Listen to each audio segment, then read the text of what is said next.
सो हे learners, welcome back. आज के video में हम देखेंगे कैसे हम किसी ट्रेंड के एंड को आइडेंटिफाई कर सकते हैं या ट्रेंड रिवर्सल को आइडेंटिफाई कर सकते हैं with the help of price action, candlestick and indicators. तो इसके बेनिफिट्स क्या है? सिंपली, अगर आप किसी ट्रेंड को राइड कर रहे हो, मतलब अगर आप किसी ट्रेड में ऑलरेडी एंटर्ड हो और सर्टेन कंडीशन को देखकर अगर आपको ये पता लग जाए कि ये ट्रेंड एंड होने वाला है, तो आप उस ट्रेड से एग्जिट हो सकते हो।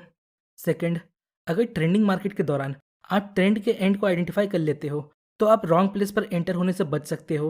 और थर्ड, इसके हेल्प से आप एक बेहतर रिवर्सल ट्रेड प्लान कर सकते हो। आइए देखते हैं कैसे हम प्राइस एक्शन के हेल्प से किसी ट्रेंड के एंड को एंटिसिपेट कर सकते हैं। तो इसके 4 कंपोनेंट्स हैं। आइए एक एक करके देखते हैं। First, price approaches the higher time frame structure. Suppose ये डेली टाइम फ्रेम है, तो डेली टाइम फ्रेम के लिए हायर स्ट्रक्चर क्या होगा? Maybe weekly time frame. So let suppose ये हमारा वीकली टाइम फ्रेम का रेजिस्टेंस है और प्राइस इस लेवल को अप्रोच करता है। So there is a possibility कि प्राइस यहाँ से रिवर्स हो जाए, क्योंकि बड़े टाइम फ्रेम का की लेवल छोटे टाइम फ्रेम में प्राइस के लिए स्ट्रॉन्ग हर्डल्स का काम करता है। और सिर्फ ये हॉरिजॉन्टल लेवल के लिए नहीं है, ये स्लैंटेड लेवल्स पे भी अप्लाई होता है, जैसे ट्रेंड लाइन। फॉर एग्जाम्पल, ये हमारा डेली चार्ट है और प्राइस इन पिवट पॉइंट से रिवर्स हो जाता है। पर क्यों? क्योंकि यहाँ वीकली टाइम फ्रेम का ट्रेंड लाइन है। सो रिमेंबर वन थिंग, बड़े टाइम फ्रेम का स्ट्रक्चर, चाहे वो सपोर्ट एंड रेजिस्टेंस हो, डिमांड या सप्लाई हो, या ट्रेंड लाइन हो, ये छोटे टाइम फ्रेम के लिए स्ट्रॉन्ग हर्डल्स का काम करते हैं। तो इस बेसिस पे आप किसी ट्रेड से एग्जिट हो सकते हो। Next point, candle of trending move getting smaller. तो पहले जिनको नहीं पता उनको बता दूं, ट्रेंडिंग मूव का मतलब वो मूव जो ट्रेंड के डायरेक्शन में होता है।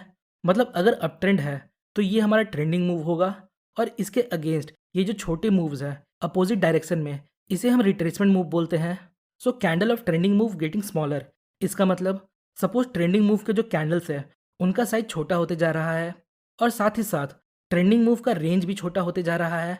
तो इसका मतलब यहाँ बाइंग प्रेशर कम होते जा रहा है, और ऐसा करते हुए ये हायर टाइम फ्रेम के स्ट्रक्चर को अप्रोच करता है।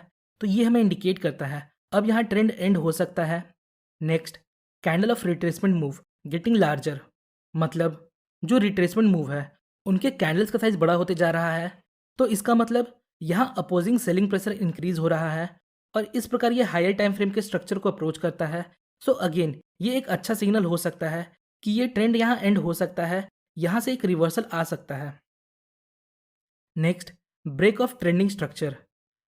तो अब तक हमने जो देखा उस बेस पर हम अलर्ट हो गए कि अब ट्रेंड यहाँ एंड हो सकता है, या फिर हम ट्रेंड में ऑलरेडी एंटर्ड थे और हम उस बेसिस पर एग्जिट हो गए। पर क्या अभी तक ट्रेंड चेंज हुआ? तो आंसर है नहीं। अभी भी ये higher high and higher low के फॉर्मेशन में है, मतलब स्टिल ये अप ट्रेंड में है। तो जब तक हमें यहाँ एक लोअर हाई और लोअर लो नहीं मिलता, हम इसे अप ट्रेंड ही बोलेंगे। और जब प्राइस यहाँ लोअर हाई और लोअर लो बनाता है तो हम यहाँ एंटर हो सकते हैं। देखिए, ज़रूरी नहीं ये चारों फैक्टर एक साथ हो तभी काम करेगा। हाँ, अगर इनमें से कुछ फैक्टर एक साथ मिलते हैं तो हम अपने एक्यूरेसी को बढ़ा सकते हैं। आइए कुछ एग्जांपल्स देखते हैं। यहाँ देखिए, ये हमारा डेली चार्ट है और ये वीकली टाइम फ्रेम का रेजिस्टेंस है।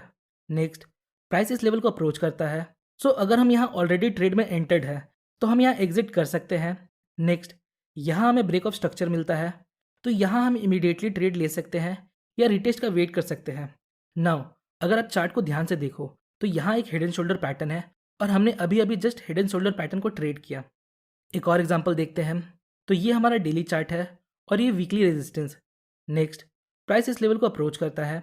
यहाँ देखिए, जो ट्रेंडिंग मूव के कैंडल है उनका साइज छोटा होते जा रहा है, और रिट्रेसमेंट मूव के कैंडल का साइज बड़ा होते जा रहा है। मतलब ट्रेंडिंग मूव वीक होते जा रहा है और रिट्रेसमेंट मूव स्ट्रॉन्ग। नेक्स्ट, यहाँ हमें ब्रेक ऑफ स्ट्रक्चर देखने को मिलता है, तो यहाँ हम शॉर्ट कर सकते हैं या रिटेस्ट का वेट कर सकते हैं। सेम डाउन ट्रेंड के लिए भी अप्लाई होता है। अब नेक्स्ट प्राइस एक्शन टेक्निक देखते हैं, जो है एग्जॉशन मूव इनटू की लेवल। देखिए, जब भी सपोर्ट या रेजिस्टेंस के पास, चाहे ये करेंट टाइम फ्रेम का की लेवल हो या बड़े टाइम फ्रेम का, अगर हमें की लेवल के पास बहुत फास्ट एंड फ्यूरियस मूव देखने को मिलता है, तो इस प्रकार के मूव एग्जॉशन मूव में कन्वर्ट हो सकते हैं। फॉर एग्जाम्पल, ये हमारा सपोर्ट है। नेक्स्ट, प्राइस इस लेवल को अप्रोच करता है।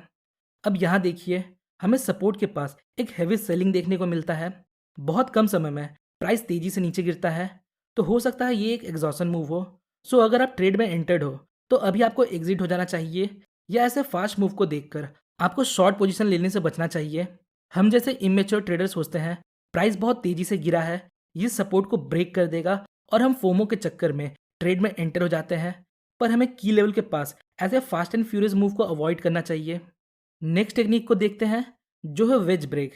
वेज पैटर्न आप लोगों को पता ही होगा। ये एक बहुत पावरफुल पैटर्न है जिसका यूज़ प्रोफेशनल ट्रेडर्स ट्रेड से एग्जिट होने के लिए करते हैं। ये हमें चार्ट में कुछ इस प्रकार से दिखता है। ट्रेंडिंग मार्केट के दौरान हमें दो ट्रेंड लाइन सेम डायरेक्शन में मूव करते हुए मिलते हैं और मूव करते हुए ये एक दूसरे को कॉन्ट्रैक्ट करते हैं, मतलब करीब आते रहते हैं। हमने इन पॉइंट्स के बेस पर वेज पैटर्न ड्रॉ किया, तो इसे हम बोलते हैं राइजिंग वेज।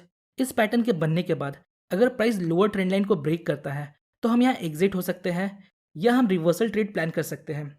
इंपॉर्टेंट थिंग, अगर राइजिंग वेज बड़े टाइम फ्रेम के रेजिस्टेंस पे बनता है तो ये हमारे विनिंग के चांसेस को बढ़ा देता है। इसी के अपोजिट हमें फॉलिंग वेज देखने को मिलता है। आइए अब अगला तरीका देखते हैं जिसके हेल्प से हम एंड ऑफ अ ट्रेंड पता लगा सकते हैं। वो है RSI डाइवर्जेंस एट की लेवल। देखिए, यहाँ हम सिर्फ डाइवर्जेंस का बात नहीं कर रहे हैं, हमने यहाँ एक स्पेशल वर्ड जोड़ा है, डाइवर्जेंस एट की लेवल। मतलब हमें डाइवर्जेंस कभी भी और कहीं भी नहीं देखना है, क्योंकि डाइवर्जेंस चार्ट पर फॉर्म होते रहते हैं, पर हमें डाइवर्जेंस को कहाँ इंपॉर्टेंट देना है। सो हमें डाइवर्जेंस को की लेवल पर इंपॉर्टेंट देना है, लाइक सपोर्ट रेजिस्टेंस, सप्लाई या डिमांड जोन।